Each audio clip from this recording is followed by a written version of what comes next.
Assalamualaikum teman-teman, selamat berjumpa lagi dengan saya Berrohman dan masih tetap di channel Berrohman ya, dan masih tetap juga mengupas tentang seputaran gangguan asam lambung dan sensitif psikosomatis. Nah, di season kali ini saya akan share video tentang jangka waktu atau durasi merasakan sensasi-sensasi dari gangguan asam lambung dan sensitif psikosomatis. Kenapa di season kali ini saya share video mengenai hal tersebut gitu teman-teman ya, karena banyak sekali yang bertanya tentang Pak, apakah Bapak merasakan ini berapa lama? Pak, Bapak merasakan itu berapa lama? Nah itu teman-teman, nah, makanya di season kali ini saya share video tentang jangka waktu merasakan sensasi-sensasi dari gangguan asam lambung dan sensitif psikosomatis. Nah makanya bagi teman-teman yang penasaran berapa lama sih kita merasakannya sensasi-sensasi dari gangguan asam lambung dan sensitif psikosomatis, tolong tonton videonya sampai habis, jangan di skip biar kalian nanti mengerti, biar kalian nanti paham dan mengetahuinya juga gitu teman-teman ya, biar kalian itu ya bisa menangannya dengan mudah, kemudian kalian itu tidak was-was, tidak gelisah, kemudian tidak bingung berapa lama harus mengalami gangguan asam lambung dan sensitif psikosomatis ini. Nah itu teman-teman, makanya tonton videonya sampai habis, jangan di skip. Nah kemudian seperti biasa bagi teman-teman yang baru bergabung, kalau seandainya kalian mau bertanya tentang seputaran gangguan asam lambung dan sensitif psikosomatis, alangkah baiknya kalian tonton dulu video-video saya sebelumnya, karena untuk seputaran gangguan asam lambung dan sensitif psikosomatis semuanya sudah saya share ya. Dari mulai cerita saya yang terkena gangguan asam lambung dan sensitif psikosomatis, kemudian merasakan 1001 macam sensasi yang sangat tidak nyaman, itu sudah di-share teman-teman ya. Dan kemudian bagaimana cara menangani setiap sensasi yang hadir, itu juga sudah di-share. Nah makanya biar lebih jelas, biar lebih detail, alangkah baiknya kalian tonton dulu video-video saya sebelumnya. Nah itu teman-teman ya. Dan kemudian bagi teman-teman yang baru bergabung juga, seperti biasa juga kalau seandainya kalian belum subscribe channelnya, mohon videonya itu di subscribe dulu ya, karena untuk subscribe itu tidak memerlukan biaya, tidak memerlukan pendaftaran. Jadi subscribe itu adalah hal yang sangat mudah sekali bagi teman-teman lakukan ya. Jadi teman-teman itu cukup memijit saja tulisan subscribe, biar kenapa? Jujur ya, biar videonya itu cepat berkembang dengan baik. Dan kalau seandainya videonya itu berkembang dengan baik, sudah barang tentu itu akan menambah semangat tersendiri buat saya untuk terus nge-share tentang seputaran gangguan asam lambung dan sensitif psikosomatis ini terhadap kalian. Kemudian yang lebih penting dan yang lebih utamanya, tekan juga tombol lonceng sama tombol like-nya ya, biar kalian itu dapat notifikasi atau pemberitahuan video saya yang terbaru. Karena saya itu akan terus nge-share tentang seputaran gangguan asam lambung dan sensitif psikosomatis ini terhadap kalian, dengan tujuan semoga saja videonya itu menjadi wasilah atau jalan keluar bagi kalian yang sedang mengalami gangguan asam lambung dan sensitif psikosomatis hingga membaik ya, apalagi sampai sembuh total. Amin ya robbal alamin. Ya minimal hanya memberikan motivasi saja, atau lebih minimalnya lagi hanya sekedar menemani kalian yang sekarang sedang merasakan tidak nyamannya dari gangguan asam lambung dan sensitif psikosomatis. Nah itu teman-teman ya. Nah kembali lagi ke topik utama teman-teman ya.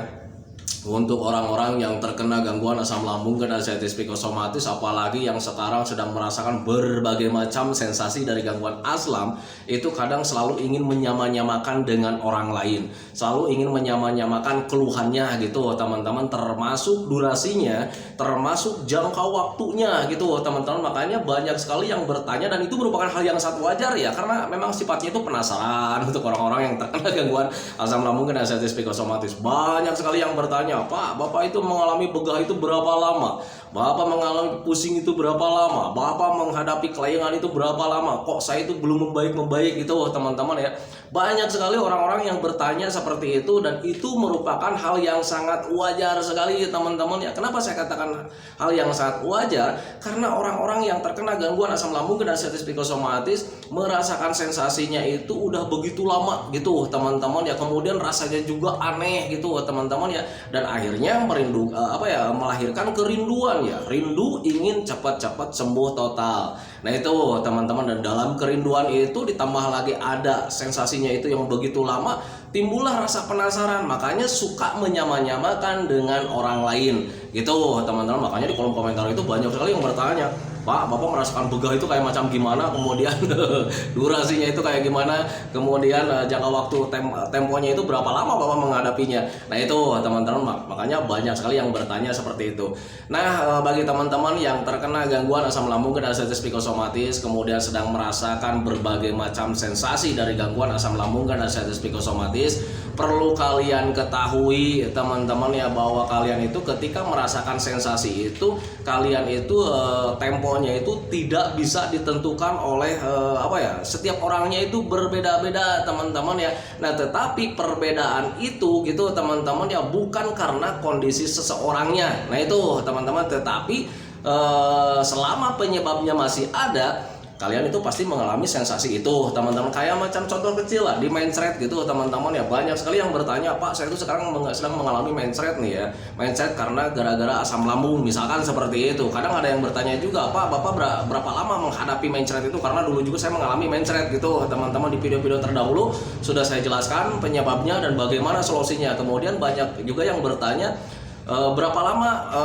Bapak menghadapi mencret gitu teman-teman ya. Nah makanya ketika kalian ingin mengetahui durasinya gitu teman-teman ya, alangkah baiknya kalian itu cari tahu dulu penyebabnya. Biasanya orang yang terkena gangguan asam lambung dan sensitif psikosomatis ada mencret itu biasanya karena memang ada panas dalam. Nah itu teman-teman, nah makanya ketika kalian ingin mengetahui durasinya gitu teman-teman ya, perlu kalian ketahui bahwa ketika mencret itu hadir gitu teman-teman, selama panas dalamnya masih ada gitu teman-teman, itu mencret tidak akan hilang-hilang teman-teman ya.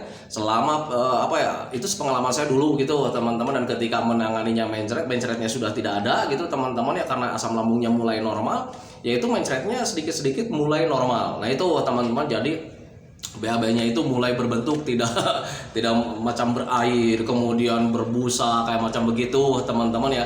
Nah itu jadi ketika kalian ingin menangani mencret atau misalkan ingin mengetahui durasinya mencret itu berapa lama saat orang terkena gangguan asam lambung dan sensitif psikosomatis, sebaiknya kalian kenali saja dulu, kenapa ini saya mencret, oh ternyata dari panas dalam. Nah itu teman-teman ya, dan perlu kalian ketahui selama ada panas dalamnya mencret itu pasti ada. Nah itu teman-teman, makanya harus bisa memahami ke sana gitu teman-teman ya. Jangan pernah kalian itu menyamakan dengan orang lain, karena durasinya itu untuk setiap orang itu berbeda.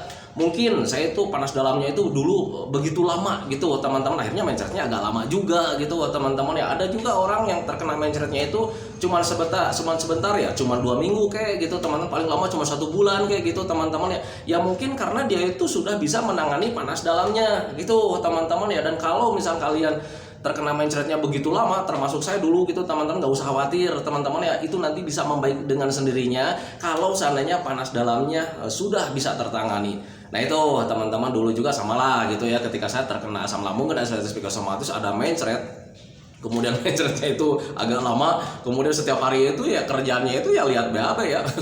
BAB itu udah berubah belum, kayak macam seperti itu teman-teman. Setiap hari setiap BAB itu pasti kita perhatikan BAB-nya gitu teman-teman, dan kadang suka berpikir juga, ini mencretnya ini mau berapa lama gitu, kapan nih saya akan berhenti mencretnya gitu teman-teman ya. Nah tetapi ketika dipelajari, ketika dipahami, ketika dimengertiin gitu teman-teman, ternyata mencret itu dari panas dalam, ya alangkah baiknya tangani saja panas dalamnya. Dan ketika panas dalamnya itu tertangani teman-teman ya, mencret itu pasti akan cepat berlalu. Nah itu teman-teman, itu sepengalaman saya gitu teman-teman ya. Dan kemudian untuk sensasi yang paling awet gitu teman-teman ya, untuk buat saya itu di kelayangan, ada juga yang bertanya, Bapak itu menghadapi kelayangan itu berapa lama kan kayak gitu ya. Itu sebetulnya video tentang kelayangan itu sudah saya jelaskan di video-video terdahulu. Makanya bagi teman-teman yang ingin mengetahui tentang bagaimana cara menghadapi kelayangan, kemudian durasi kelayangan saya itu seperti apa gitu teman-teman ya, alangkah baiknya kalian tonton dulu video-video saya sebelumnya biar videonya itu tidak berulang-ulang gitu teman-teman. Nah tetapi bagi teman-teman yang penasaran, tetap saya akan jelaskan di sini gitu teman-teman ya, karena untuk orang yang terkena asam lambung itu ya jiwa penasarannya itu sangat hebat sekali. Nah itu teman-teman, sepengalaman saya dulu memang seperti itu. Semoga saja berbeda dengan Anda gitu teman-teman ya. Nah untuk kelayangan dulu durasi saya itu begitu lama gitu teman-teman ya, karena sensasi kelayangan itu sensasi yang paling awet, kemudian sensasi paling akhir. Bahkan ketika hampir 100% sembuh total juga, kelayangan itu masih ada teman-teman ya, masih terlalu terasakan gitu teman-teman. Dan untuk kelayangan itu berbeda-beda ya, kayak macam ada kelayangan, kayak macam ada sering terasa gempa gitu teman-teman, kemudian kayak ada pusing juga gitu teman-teman. Jadi berbeda-beda gitu teman-teman. Jadi kelayangan itu berbeda dengan pusing. Kalau pusing kita tahu sendiri lah pusing kayak gimana gitu teman-teman ya. Nah kemudian untuk kelayangan itu berbeda juga dengan pusing. Kalau kelayangan itu seolah-olah kita itu mau apa ya, seperti mau jatuh gitu teman-teman ya. Kalau seandainya lagi jalan, Kalau lagi apa ya? Kalau lagi nyerongnya itu ke sebelah kiri, kita tuh kayak macam sebelah kiri jatuhnya gitu teman-teman. Kalau seandainya lagi ke sebelah kanan, pengennya itu jatuhnya itu ke sebelah kanan gitu. Nah itu teman-teman ya. Jadi untuk kelayangan itu kayak macam apa ya? Pusing-pusing gak jelas. Jadi kayak macam goyang gitu teman-teman ya. Itu pengalaman saya dulu teman-teman. Kemudian kalau misalkan lagi sedang merasakan seperti ada gempa, itu biasanya mendadak gitu teman-teman ya. Jadi kalau misalkan kayak macam sedang ngobrol kayak macam begini atau berdiam diri begini gitu teman-teman, jadi seolah-olah ada gempa gitu teman-teman ya. Nah itu semuanya kayak macam pusing, kelayangan, gempa itu sebetulnya dari keseimbangan tubuh gitu teman-teman ya. Nah kemudian berapa lama kita harus mendapatkan kelayangan itu gitu teman-teman ya. Perlu kalian ketahui, ketika kalian ingin mengetahui berapa lama kita harus mendapatkan kelayangan gitu teman-teman, kenali saja dulu kelayangan itu dari mana sih sebetulnya kan gitu ya. Kelayangan itu sepengalaman saya teman-teman yaitu karena memang keseimbangan tubuh itu terganggu. Nah keseimbangan terganggu itu dari mana? Biasanya kan seperti itu ya. Keseimbangan tubuh itu terganggu itu karena memang kebutuhan untuk tubuhnya itu belum terpenuhi. Wajar karena memang pencernaannya belum beres. Tetapi ada juga yang bilang, "Pak, saya pencernaannya udah beres, tetapi masih mendapatkan kelayangan juga." Wajar karena ada stresnya belum beres gitu teman-teman ya. Karena ketika stres itu bisa menguras energi dengan cepat, akhirnya ya kebutuhan untuk tubuh kita itu ya belum terpenuhi juga gitu teman-teman ya. Akhirnya keseimbangan tubuh terganggu juga dan akhirnya kelayangan juga. Nah makanya biar kalian itu ingin menangani kelayangan itu lebih cepat gitu teman-teman ya, penuhi saja kebutuhan untuk tubuhnya gitu teman-teman ya. Jadi sering makan yang makanan yang bergizi, kemudian hindari juga pengurasnya kayak macam stres, banyak pikiran. Nah itu teman-teman, kalau seandainya kalian sudah bisa menangani kedua-duanya, nanti kelayangan itu akan hilang dengan sendirinya. Nah itu teman-teman, jadi untuk durasinya itu tidak semua orang sama gitu teman-teman ya. Ada yang cepat memahami kemudian rajin menanganinya gitu teman-teman, kayak macam sering makan kemudian sering menghindari stres atau terlalu banyak pikirannya. Nah makanya orang tersebut akan lebih cepat gitu teman-teman terhindar dari kelayangannya. Nah itu teman-teman, jadi sensasi atau durasinya itu berbeda-beda untuk setiap orangnya. Nah itu teman-teman, makanya harus bisa memahami ke sana. Nah kemudian ada orang yang bertanya juga kayak macam pegal-pegal gitu teman-teman ya, "Pak, saya itu sekarang sedang mengalami pegal-pegal nih bagian punggung." Jadi pegalnya itu kayak macam pegal-pegal tidak jelas, kemudian punggung itu terasa berat. Nah itu teman-teman ya, untuk orang-orang yang terkena gangguan asam lambung dan sinusitis psikosomatis memang ada kalanya mengalami hal tersebut gitu teman-teman ya. Dan sebetulnya pegal-pegal itu bukan dari penyakit yang berbahaya teman-teman, sepengalaman saya memang seperti itu. Itu cuman respon tubuh saja. Ada penegangan otot di situ. Penegangan otot dari mana ya? Karena kitanya sedang sakit, itu yang pertama. Jadi sistem tubuh kita itu merespon dengan sendirinya, ada penegangan lah di situ.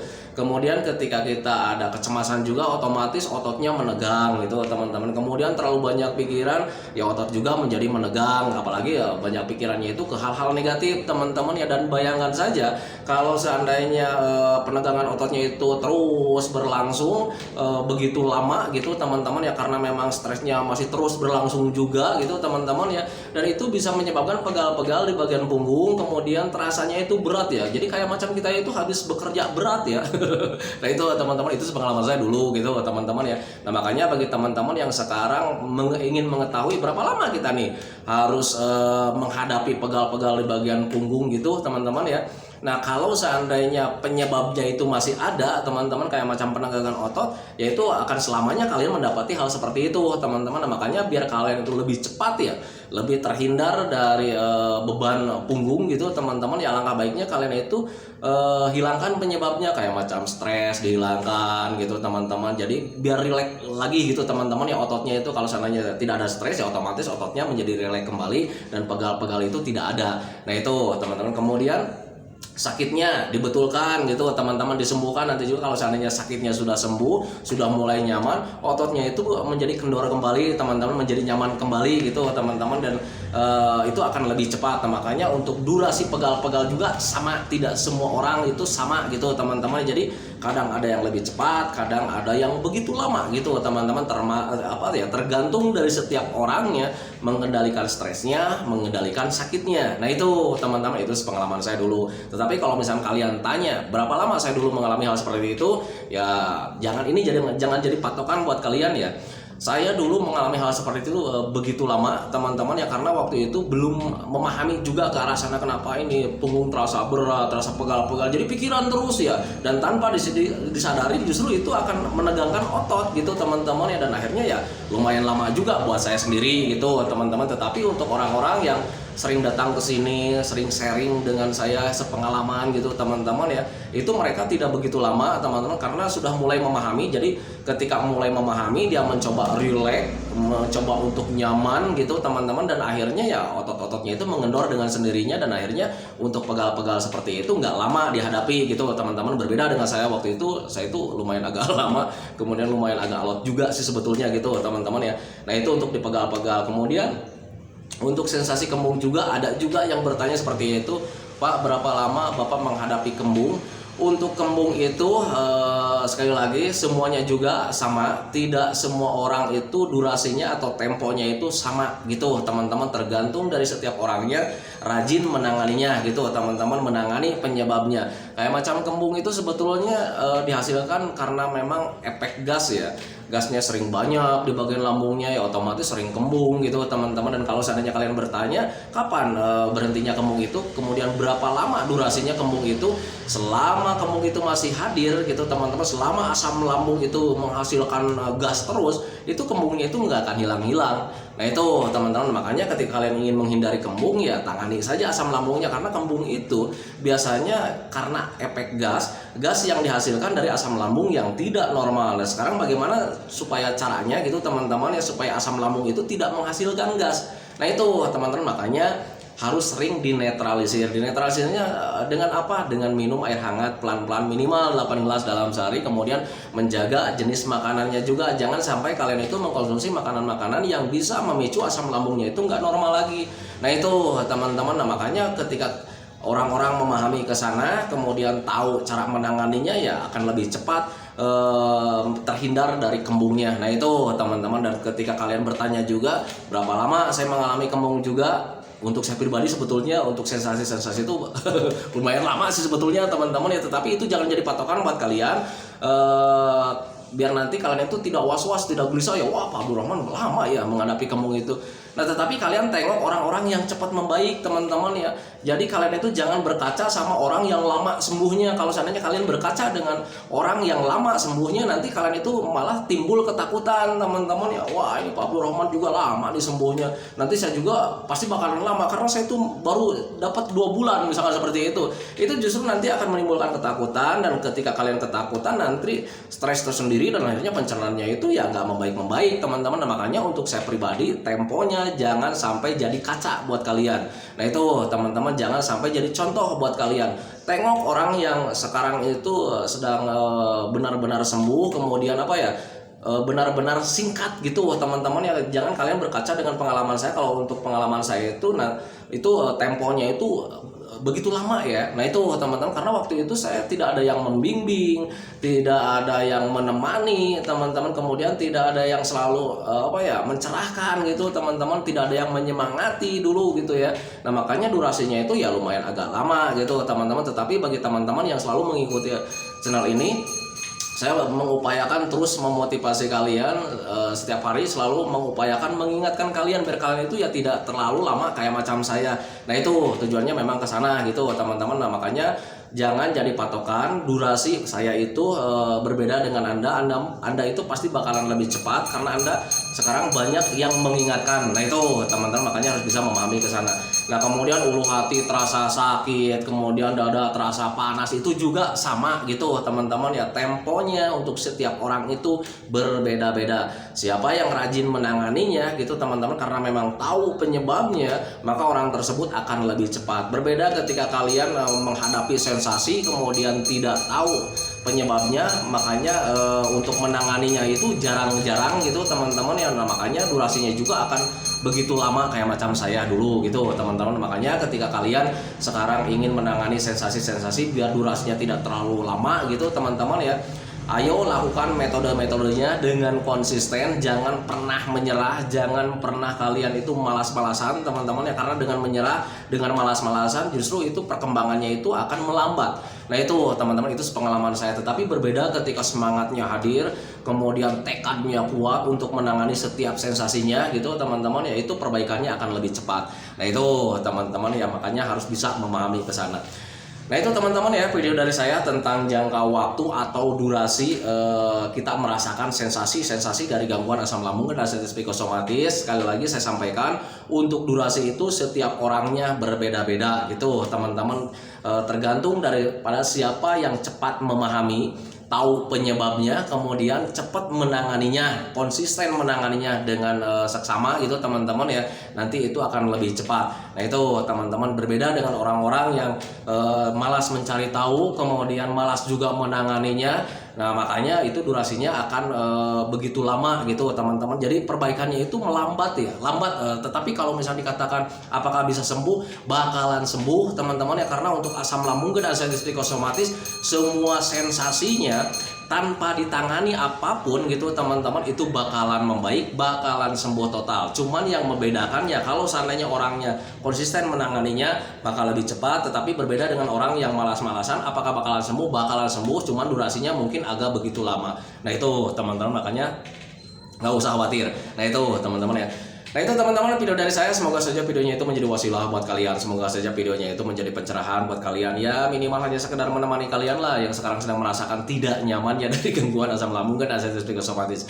Kemudian seperti biasa sebelum saya akhiri videonya, saya selalu mendoakan sama teman-teman itu, semoga saja teman-teman itu cepat sehat lagi, cepat sembuh lagi, cepat kembali lagi keadaan kalian yang dulu, baik semangatnya, moodnya, tertawanya, pokoknya kehidupan kalian yang berwarna yang dulu itu semoga saja cepat kembali lagi, karena memang saya yakin 100% bahwa keadaan kalian yang dulu itu sangat dirindukan sekali. Nah itu teman-teman, kemudian doakan saya juga teman-teman ya, agar saya itu tetap sehat, tetap kuat, tetap ceria, agar masih bisa tetap menemani kalian.